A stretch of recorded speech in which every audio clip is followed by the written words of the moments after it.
Garmin, I guess just kind of talk about getting that win on the road. How sweet was that just to be able to put another one in your pocket? I think it was real good. I think we really needed it coming off of a bye week, especially the game from the week before. It was a good team win. Everybody contributed, so it's a real good boost for this week coming up. How much do you feel like the bye week did help, just in terms of? A lot. Yeah. Putting people in the right position. Everybody finally understanding what they got to do. I think it really brought us together. For you guys, it was finally that fast start. I think everyone was looking for when you guys got out to an early lead. What changed in that first half as opposed to halves in the past? What changed? Focus, intentionality. We can't really. There ain't that much to talk about except for people got to be locked in when we need to be locked in. We're not focused enough about the task at hand, so that's really the difference. Garmin, is this a different Iowa State team than you've played before? What do they look like? For me personally, yeah. We was here, I was here with Purdy and all of them, so it's a lot different. But scheme-wise, it's not that different. The players are different, so different X's and O's. Be in your gap, make your play. But the gap thing was an issue, obviously, this last week. Is that something that can be fixed? Yes. Yes, that goes back to starting fast and being focused when we need to be focused and paying attention. That's all. Do you take pride in getting maybe some of those younger guys ready for that Yes. as a leader? Yes, I definitely do. How has your role changed, or how has the vibes in the linebacker room changed after Mike Smith's injury? Well, I can't say we took a hit, of course, because he was a leader. Like, Mike was out there making plays. He had a strong voice. Everybody listened. So it's just up to us to pick up where he left off, honestly. Barton, did you feel like at all that you were kind of back home at guard, or what was, talk about that move, I guess. Okay, yeah. Just talking with the coaches, and we haven't been getting the production that we needed to out of the O-line, of course, in the first half of the season. And so, we kind of just came together, and I was like, I'll do whatever needs to happen to make sure this O-line starts doing what we need to do. And of course, we needed to get the best 5 guys out there on the field. And so those moves is what we felt like we needed to do as an O-line and as the coaches. And so that was kind of what went into that decision, moving back to guard. It felt like being back home a little bit, be able to play a little bit more free, just get back to what I've been doing for 3-4 years. And so it was good, yeah.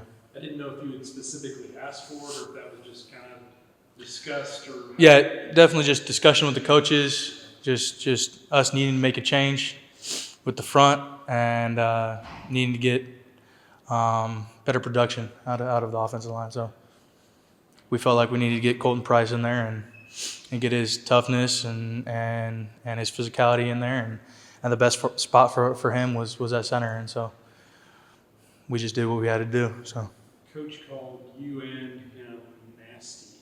Y'all have a nasty side. Yeah. Do you see that out of Colton as well? Yeah, I do. I see like Colton a lot like me, and I feel like we get along real well, and I get his mentality and he gets my mentality, and so it's fun to play next to somebody that plays like you do. So We've been asking kind of for weeks, what would it take for you guys to get off to that fast start in the first half? You needed halftime. You guys did that against Cincinnati. What was different between that and the other games where you faced double-digit deficits in that first half? yeah, we did do a better job moving the ball and scoring some points. Definitely could have executed better, but I think it was just our mentality going into it and our emphasis, throughout the bye week and all that. It's just been start fast and play physical, play hard, do all that stuff so that we can be in a spot to be competitive all the way throughout the game. So.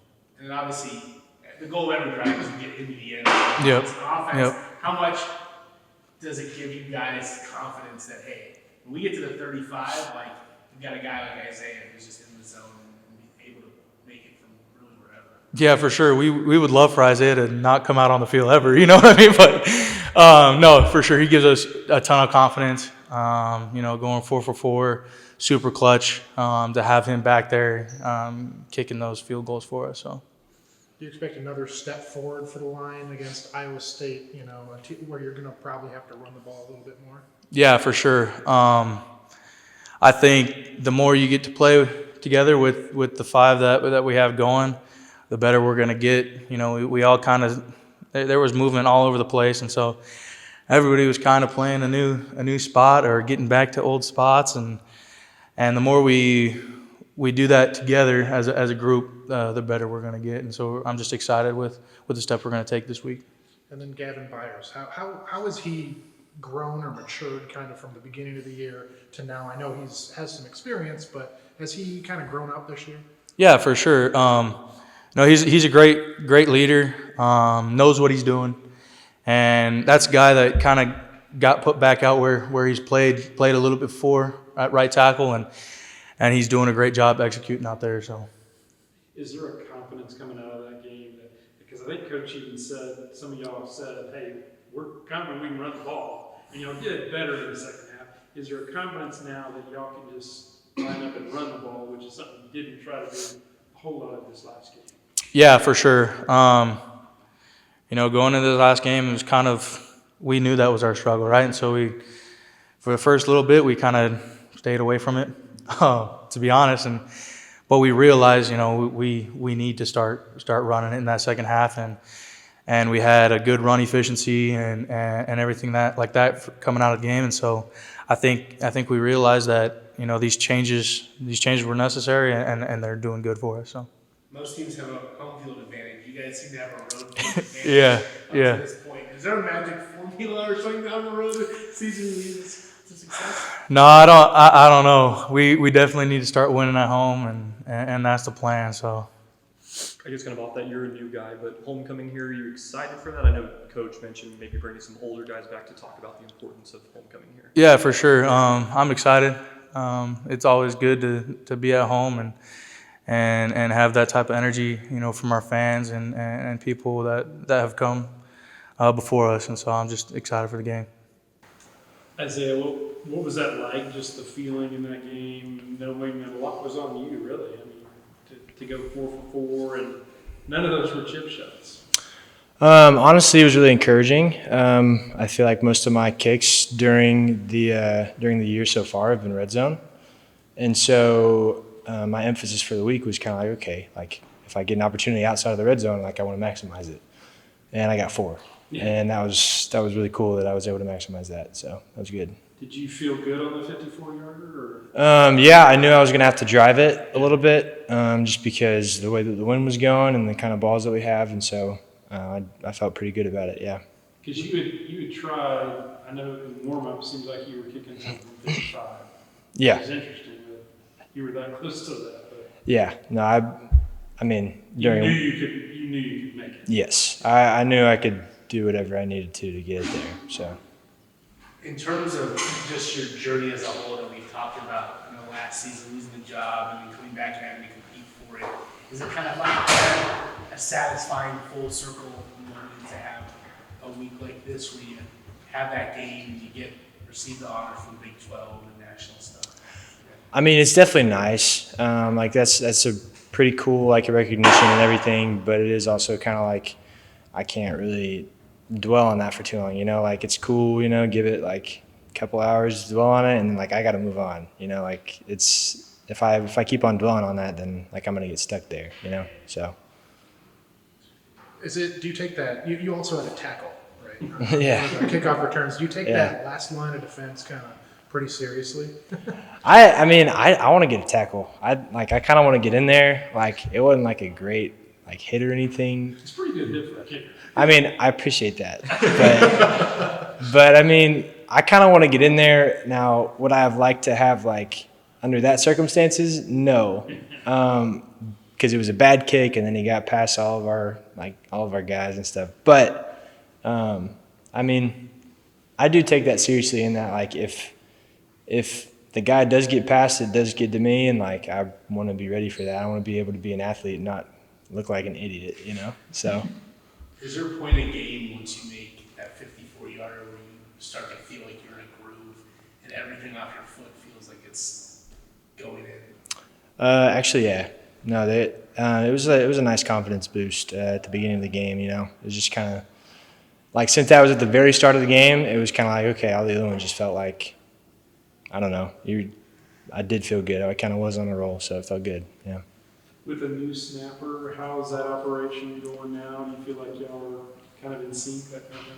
Yeah, no, I think we're in sync. We're getting used to it. I think the natural operation is a little bit slower, but like, because we still are adjusting, but it's definitely getting better week to week. Obviously, you know, I made of your performance on Saturday, but overall in the season, I think, you're 15 for 18 this year. What's been that key to success for you, maybe from one season to the other, that's allowed you to have that? I'd say, like, prayer, honestly. Prayer, relaxation, and, like, I don't think that, like, I know for a fact I wouldn't be able to do any of this or have any of the success without the prayer from, like, me praying and others praying for me. So I think that's key. You seem to be a guy that Coach, I guess, trusts, or you talked about y'all's relationship and how you'll come to him with, I don't know, maybe how the vibe of the team is going. Can you talk about just your kind of relationship with Coach Aranda and just what's it like? My relationship with Coach Aranda, I feel like it's a mutual respect. Like, I really, really have a lot of respect for him as a coach. You don't see many college coaches that treat their players like he does, you know? Like, other places I've heard of, you know, they'll kind of walk by, like, the coach's office and kind of be like, no, I don't want to cross this guy, you know? But, like, I know I can walk into his office at any time, and, like, we're cool. I can talk to him in the hallways, you know, and, like, he's always, like, he knows when to flip it on and flip it off with football. So. Anything else for today? Thank you. Thanks, Sweet. Thanks, guys.